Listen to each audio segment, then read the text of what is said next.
सृष्टि बचपन से ही दिखने में सुंदर नहीं थी, लेकिन अमीर बाप की बेटी सृष्टि पर उसकी माँ जान छिड़कती। मेरी बेटी कितनी प्यारी है, भगवान सबको सृष्टि जैसी बेटी दे। सृष्टि धीरे धीरे बड़ी होती है। एक दिन सृष्टि की सहेली कहती है, तू दिखने में कितनी अजीब सी है, लेकिन मैं जानती हूँ हम सब में सबसे अच्छी शादी तो तेरी ही होगी। तेरे पापा अमीर जो है।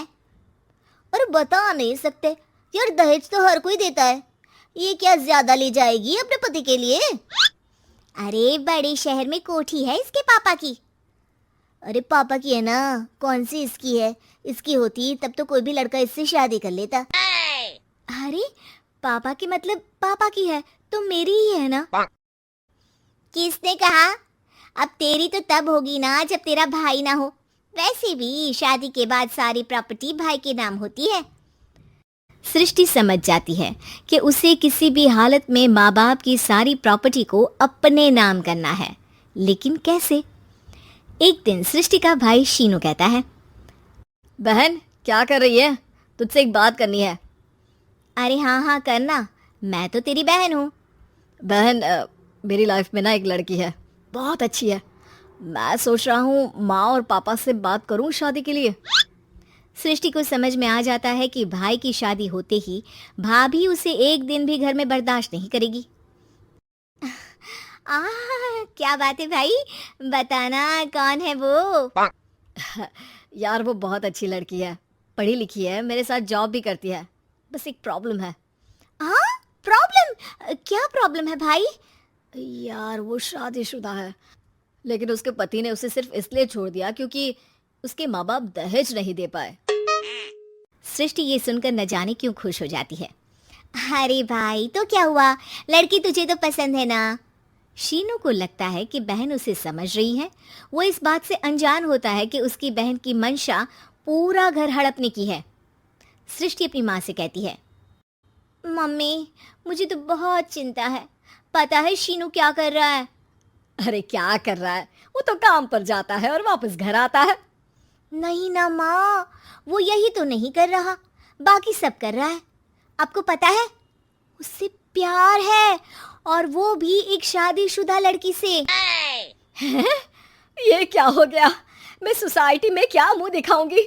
अरे तेरे पापा तो यही कहेंगे कि मैंने ही उसे बिगाड़ दिया है। माँ देखो मेरी बात मानो, पापा पर भी विश्वास करने की जरूरत नहीं है। अब आप ही बताओ, पापा इतनी देर घर के बाहर रहते हैं क्यों, बोलो? अरे बेटा वो तो नौकरी करते हैं ना। तू बहुत भोली है माँ, पापा का ऑफिस तो 7 बजे खत्म हो जाता है, लेकिन देखो कितनी देर से आते हैं। अरे नहीं नहीं बेटा, ऐसी कोई बात नहीं है। सृष्टि माँ को एक औरत से बात करते पिता की फोटो दिखाती है। देखो माँ कैसे हैं पापा, मैं ना कहती थी कि पापा सही नहीं है। मैं तेरे पापा से बात करूंगी, दे फोटो मुझे। ओ माँ वो तो डिलीट हो गई। लेकिन चल तूने तो देख लिया ना, पापा से बाद में बात कर लेना, और हाँ मेरा नाम बिल्कुल मत लेना। हाँ माँ। अब क्या था, सृष्टि के माँ और पिता के बीच झगड़ा होना शुरू हो जाता है। सृष्टि के मन में क्या चल रहा था कोई नहीं जानता था। एक दिन, माँ सृष्टि के लिए एक लड़का देखा है, वो लोग शाम को उसे देखने आने वाले हैं। और हाँ माँ एक खुशखबरी, मैं और पापा मिलकर एक नया बिजनेस ट्राई कर रहे हैं। शाम को लड़का आता है, सांवले रंग का। सृष्टि को तो बिल्कुल भी पसंद नहीं आता। लड़की की माँ कहती है, लड़की का चेहरा तो कोई खास नहीं, लेकिन अगर मेरे बेटे को आप लोग सेटल कर दें तो मैं उसकी शादी आपकी बेटी से करवा दूं। सृष्टि को लड़का बिल्कुल पसंद नहीं था, उसे भाई पर गुस्सा आ जाता है।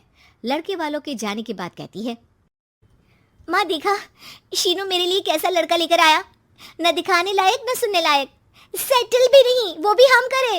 अरे माँ मैं जानती हूँ ये मेरी शादी किसी भी घर में क्यों करवाना चाहता है। अरे कैसी बात कर रही है बहन, तूने तो देखा ना, लड़के को मैंने ही मना कर दिया तुझसे शादी के लिए।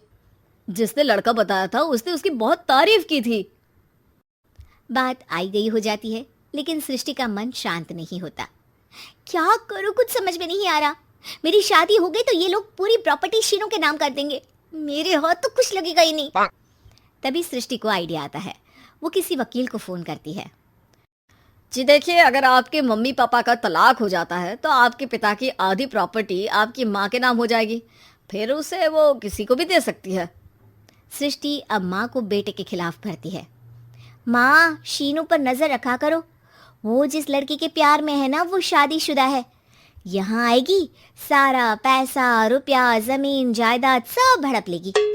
पापा का भी हाल तुमसे छुपा नहीं है। ऐसा ना हो कि मैं और आप एक दिन सड़क पर भीख मांगे। हे भगवान, मैं तो जीते जी मर जाऊंगी अगर ऐसा हो गया तो। ऐसा हो गया नहीं माँ, ऐसा ही होगा। अभी समय है, आगे का सोच लो। मैं तो कहती हूँ पापा से आधी प्रॉपर्टी लेकर अलग हो जाओ। पापा की आधी प्रॉपर्टी भी हम लोगों को अगर मिल जाती है ना तो अगले 7 जन्म सफल समझो। बेचारी माँ बेटी के कहने पर पति से तलाक लेकर अलग हो जाती है। सृष्टि अब पैसों से गाड़ी और अपने दूसरे महंगे शौक पूरे करने लगी। उसके दोस्त भी उसके पैसे इस्तेमाल करते।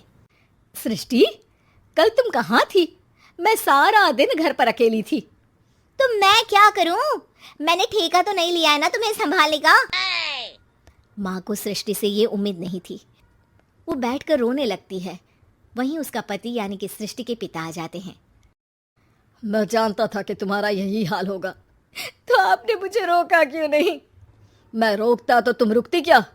सृष्टि के कहने पर तुमने मुझ पर अपने बेटे पर शक किया, लेकिन तुम ये भूल गई कि कैसे हम दोनों ने मिलकर जीवन में इतना सब खड़ा किया।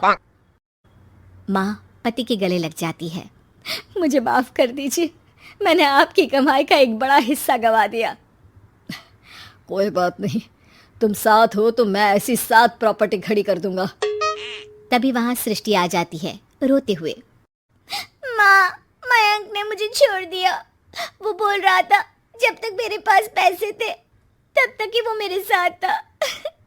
पापा, माँ, मुझे माफ कर दीजिए।